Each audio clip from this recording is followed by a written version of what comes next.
ये देखिए, ये हम लोग के पास एक क्वेश्चन है। आज हम लोग कॉस्ट शीट का प्रैक्टिकल क्वेश्चन सॉल्व करेंगे। अगले 2-3 वीडियो लेक्चर्स तक हम लोग का प्रैक्टिकल क्वेश्चन ही चलेगा कॉस्ट शीट का।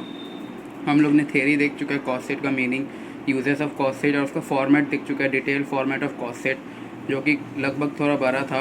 और हम लोग उसी के बेसिस में सारे क्वेश्चन को सॉल्व करेंगे।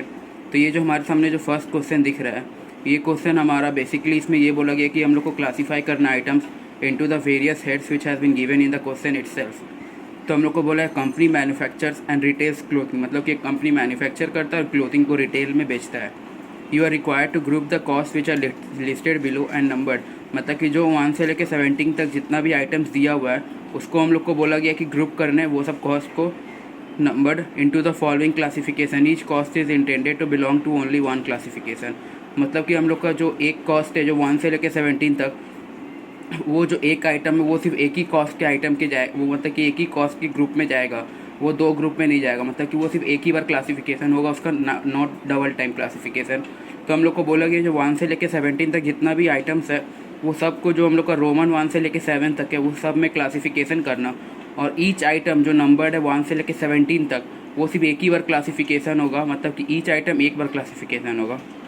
तो हम लोग को फर्स्ट आइटम बता दिया है। देखिए हम लोग को कौन कौन सा ग्रुप है। डायरेक्ट मटेरियल के ग्रुप है, डायरेक्ट लेबर के ग्रुप है, डायरेक्ट एक्सपेंस के ग्रुप है, indirect production overhead, that is indirect production overhead में क्या था, factory cost, works cost, manufacturing cost या प्रोडक्शन कॉस्ट ओवरहेड।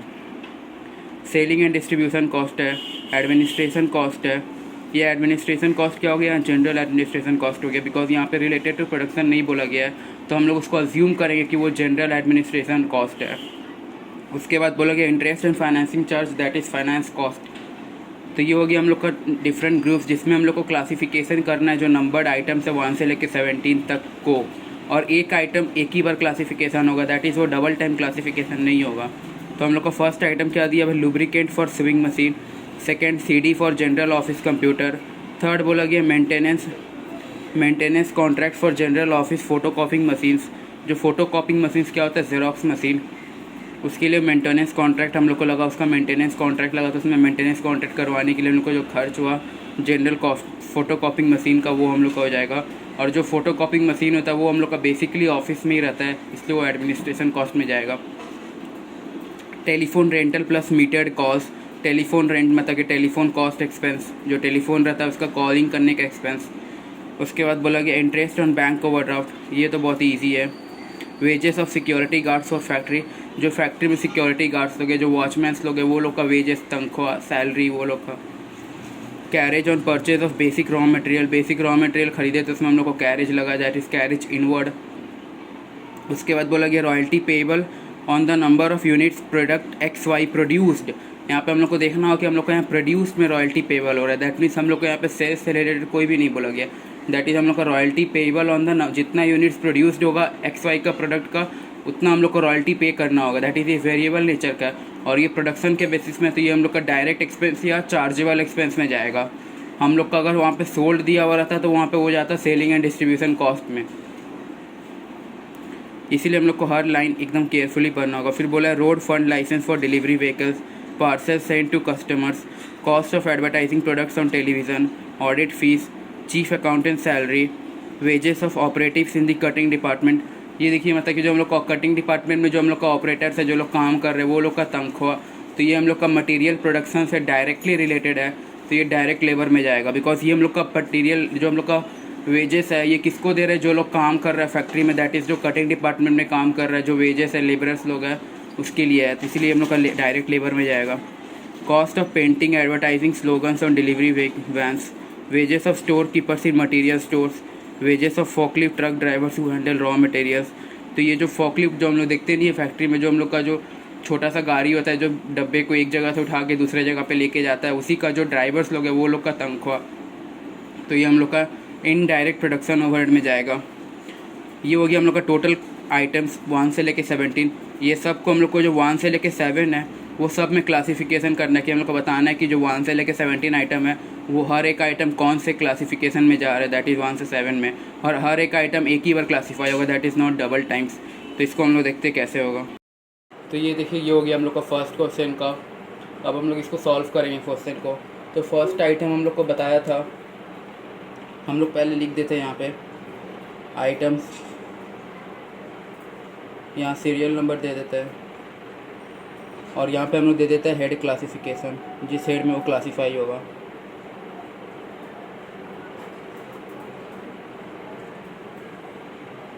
तो फर्स्ट हम लोग का आइटम क्या था, 1 नंबर आइटम जो था वो लुब्रिकेंट फॉर सीविंग मशीन था। दैट इज़ जो हम लोग का सीविंग मशीन होता है उसमें जो तेल लगता है लुब्रिकेंट, उसी को बोला गया है। और वो हम लोग का दैट इज़ एक प्रोडक्ट के लिए ईजिली आइडेंटिफाई नहीं हो जाता, इसीलिए इसको हम लोग क्या बोलेंगे, indirect production overhead, lubricant for sewing machine. तो ये कहाँ चल जाएगा, हम लोग का इनडायरेक्ट प्रोडक्शन ओवरहेड, जो कि 4th नंबर आइटम है, इनडायरेक्ट प्रोडक्शन ओवरहेड।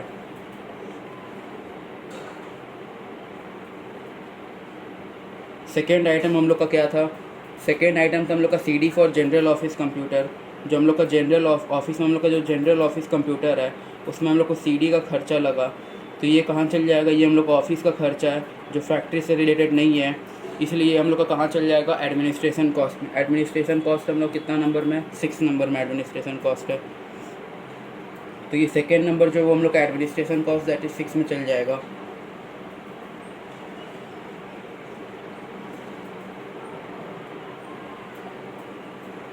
थर्ड हम लोग को आइटम बताया है maintenance contract for general office photo कॉपिंग machine. इसको हम शॉर्टकट में लिख देते बिकॉज उतना हम लोग का टाइम बहुत जाएगा।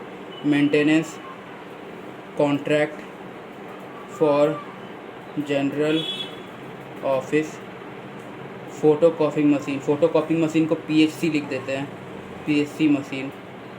ये हम लोग का किस में क्लासिफिकेशन होगा इसका, ये हम लोग का जनरल फ़ोटो, जो हम लोग का ऑफिस में फ़ोटो कॉपिंग मशीन है उसके लिए हम लोग का मेंटेनेंस कॉन्ट्रैक्ट लग रहा है, खर्चा लग रहा है, तो ये हम लोग का किस में जाएगा, एडमिनिस्ट्रेशन कॉस्ट में, सेम क्लासिफिकेशन होगा। 4th नंबर आइटम हम लोग को क्या बोला, telephone rental plus meter call. जो हम लोग का टेलीफोन रेंटल है प्लस मीटर कॉल का जो हम लोग का खर्चा है, telephone rental plus metered call जो हम लोग का है, ये हम लोग का किस में चल जाएगा, ये भी हम लोग का टेलीफोन जो होता है वो हम लोग का ऑफिस में बेसिकली मिला जाता है, तो इसको हम लोग एडमिनिस्ट्रेशन कॉस्ट में क्लासिफिकेशन करेंगे। 5th नंबर आइटम क्या है हम लोग का, इंटरेस्ट ऑन बैंक ओडी। तो ये जो हम लोग का इंटरेस्ट का खर्चा है ये किस में है, जो बैंक से ओवरड्राफ्ट हम लोग ने लिया था उसमें हम लोग को इंटरेस्ट चुकाना पड़ा, तो ये हम लोग का इंटरेस्ट एंड फाइनेंस कॉस्ट में आएगा, दैट इज़ हम लोग का 7th नंबर आइटम में आएगा। इंटरेस्ट एंड फाइनेंस चार्जेस में हम लोग का आ जाएगा ये। उसके बाद हम लोग को क्या बोला गया है, wages on security, wages of किसका, सिक्योरिटी गार्ड्स, जो फैक्ट्री में सिक्योरिटी गार्ड्स है उसका वेजेस। तो ये जो सिक्योरिटी गार्ड्स लोग ये लोग प्रोडक्शन में डायरेक्टली हेल्प नहीं कर रहे, ये लोग इनडायरेक्टली हेल्प कर रहे हैं, तो indirect expenses are not easily classified conveniently indisputable identified, इससे इसको कहाँ पे क्लासिफिकेशन होगा, इनडायरेक्ट प्रोडक्शन ओवरहेड में। Wages of security guards of factory, जो सिक्योरिटी गार्ड्स है फैक्ट्री का उसका तनख्वाह, तो ये किस में जाएगा, हम लोग इसको यहाँ पर लिख देते हैं शॉर्टकट में, बस 4 लिख देते हैं यहाँ से क्योंकि हम लोग का टाइम बचेगा। 4th दैट इज़ हम लोग का इनडायरेक्ट प्रोडक्शन ओवरहेड, इसलिए मैंने यहाँ पे 4th लिखा है, इसको आप लोग समझ लीजिएगा, यहाँ फिर भी लिख देता हूँ छोटा में, indirect production overhead, O oblique H that means overhead. 7th item हम लोग का दिया हुआ है carriage on purchase of basic raw material. हम लोग रॉ मटेरियल परचेज किया, इसका आने का कैरेज मतलब कि जो ट्रांसपोर्टेशन कॉस्ट हुआ उसका, तो ये कहाँ चल जाएगा हम लोग का, कैरेज ऑन परचेज ऑफ जो बेसिक रॉ मटेरियल लगता है, हम लोग का इनपुट लगता है in the production of the output, तो उसके लिए हम लोग को आने का खर्चा ट्रांसपोर्टेशन कॉस्ट हो गया, तो ये चल जाएगा हम लोग का RM मतलब रॉ मटेरियल। ये कहाँ चल जाएगा हम लोग का, डायरेक्ट मटेरियल में, 1 नंबर क्लासिफिकेशन में, डायरेक्ट मटेरियल में। 8 नंबर आइटम क्या है हम लोग के, 8 नंबर आइटम बोला गया royalty payable on the number of units produced. ये जो नंबर ऑफ़ यूनिट्स प्रोड्यूस्ड है ये यहीं पर क्लिक करके चल जाएगा, बिकॉज आइटम बच्चे लोग ये देखेंगे कि यहाँ पर नंबर ऑफ़ यूनिट्स प्रोड्यूस्ड या नंबर ऑफ़ यूनिट्स सोल्ड है, जो ज़्यादा एक्साइटमेंट में आ जाएगा उसको उल्टा पढ़ लेगा, उसके कारण से गलती क्लासिफिकेशन हो सकती है। इसलिए यहाँ पे पढ़ने time we have to be very careful because it has been written over that on the number of units produced, that is as and as हम लोग का जितना ज़्यादा प्रोडक्शन होगा उतना ज़्यादा हम लोग को रॉयल्टी पे करना होगा, because our number of units are getting produced more, तो हम लोग को हर यूनिट्स में रॉयल्टी पे करना पड़ेगा। तो ये हम लोग का डायरेक्ट एक्सपेंसेस में आ जाएगा, बिकॉज ये एक आइटम के रिलेटेड ईजिली आइडेंटिफाइड है, तो इसलिए यहाँ पे लिखेंगे royalty payable. Royalty payable on number of units produced. ये कहाँ चल जाएगा हम लोग का? डायरेक्ट एक्सपेंसेस, जो कि थर्ड नंबर है, डायरेक्ट एक्सपेंसेस।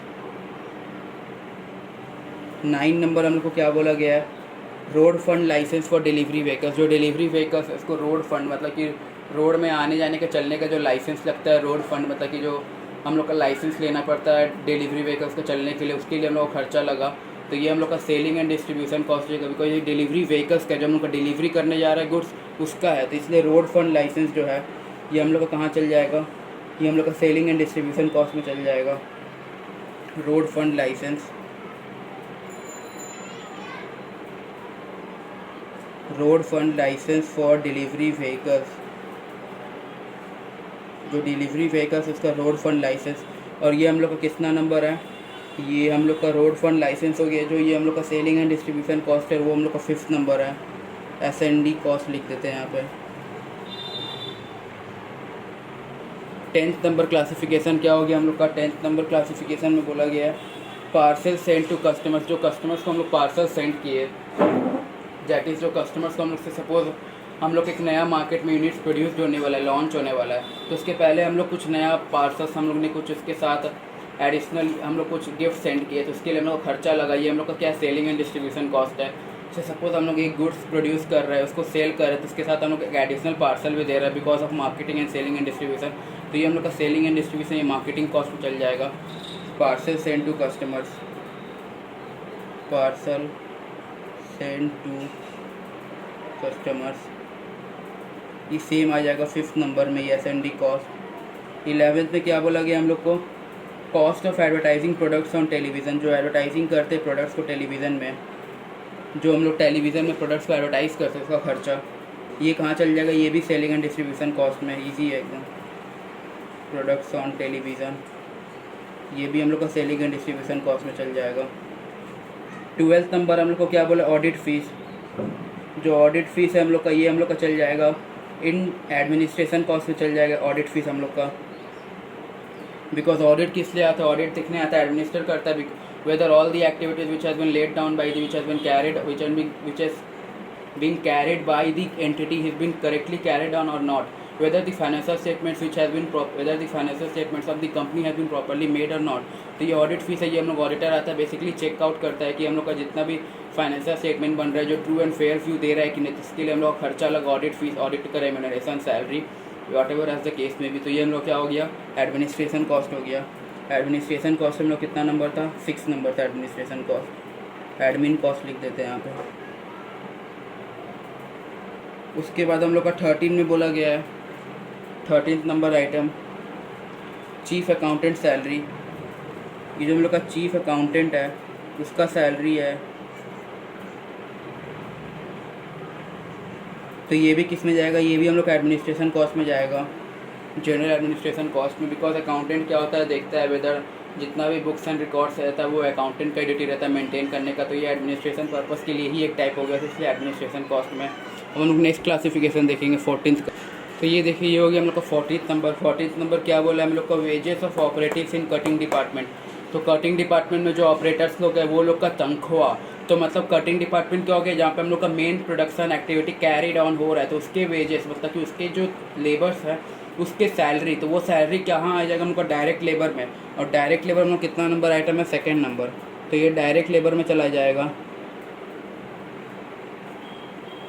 उसके बाद बोला गया 15th नंबर में देखिए पेंटिंग का कॉस्ट। जो एडवर्टाइजिंग हम लोग पेंटिंग का कॉस्ट, जो डिलीवरी व्हीकल्स हम लोग एडवर्टाइजिंग स्लोगन को हम लोग पेंट कर रहे हैं, जो डिलीवरी व्हीकल्स होता है, जैसे सपोज हम लोग का जो डिलीवरी वैन होता है उसमें हम लोग एडवर्टाइजिंग कर रहे हैं, उसमें मतलब उसका जो बाहर का आउटर लुक होता है उसमें हम लोग पेंटिंग कर रहे हैं एडवर्टाइजिंग स्लोगन्स, तो वो उसको पेंट करने का जो खर्चा हुआ वो कहाँ पर आ जाएगा? हम लोग का सेलिंग एंड डिस्ट्रीब्यूशन कॉस्ट में। बिकॉज डिलीवरी व्हीकल्स क्या होगी हम लोग का? ये हम लोग का डिस्ट्रीब्यूशन व्हीकल्स है, इसलिए यहाँ पे आ जाएगा सेलिंग एंड डिस्ट्रीब्यूशन कॉस्ट में, जो कि 5th नंबर है। उसके बाद बोला गया वेजेस ऑफ स्टोर कीपर्स। जो हम लोग का मटेरियल का स्टोर है, जहाँ पर हम लोग मटेरियल स्टोर होता है, वहाँ पे जो स्टोर कीपर है, जो स्टोर कीपर मतलब कि क्या हो गया? जो हम लोग का देख रहा है कि सारा material whether it has been properly and in good condition kept और नॉट। तो उसका एग्जिस्टेंस और उसको कंडीशन ठीक देखने उसका एग्जिस्टेंस तो और उसका एग्जिस्टेंस है तो कंडीशन कैसा है वो देखने के लिए हम लोग स्टोर कीपर को रखें। तो उसका जो वेजेस उसका जो सैलरी हो गया वो किस में जाएगा, वो इनडायरेक्ट प्रोडक्शन ओवरहेड में जाएगा। दैट इज़ हम लोग का यहाँ पे कहाँ पाया जाएगा, 4th नंबर है indirect production overhead, indirect production overhead. उसके बाद हम लोग को बोला है wages of forklift drivers, जो हम लोग का फोक लिफ्ट ड्राइवर्स है जो रॉ मटेरियल्स को हैंडल करता है। दो हम लोग को से सपोज़ कि हम लोग का जो हम लोग का फोक लिफ्ट वैन रहता है, जो हम लोग को फोक मतलब कि जिसके आगे से रहता है, जो हम लोग को बक्से को उठा लेता है, जो स्टोर में रहता है, तो उसके जो ड्राइवर्स है उसका तनख्वाह तो वो कहाँ पे चल जाएगा, वो हम लोग का चल जाएगा इनडायरेक्ट प्रोडक्शन ओवरहेड में ही चल जाएगा। बिकॉज ये फैक्ट्री का खर्चा है और ये डायरेक्टली आइडेंटिफाइड नहीं हो रहा in relation to a production of a unit, इसलिए कहाँ पे चल जाएगा इनडायरेक्ट प्रोडक्शन ओवरहेड में। That is same to same ऊपर के नियर ही आ जाएगा। तो ये तक क्या हम लोग का टोटल क्लासिफिकेशन हो गया, हम लोग का ऑन द डिफरेंट आइटम्स का डिफरेंट हेड्स में क्लासिफिकेशन हो गया और हर एक आइटम्स एक ही बार क्लासीफाई हो रहा है। दैट इज बिकॉज क्वेश्चन में एक्सप्लिसिटली मेंशन्ड है that each item will be classified into only one group, therefore we have classified each item into particular group only, that is in a single group only। तो ये हम लोग का कहाँ पे हो गया, ये हम लोग का टोटल क्वेश्चन हो गया। हम लोग नेक्स्ट क्वेश्चन देखते हैं।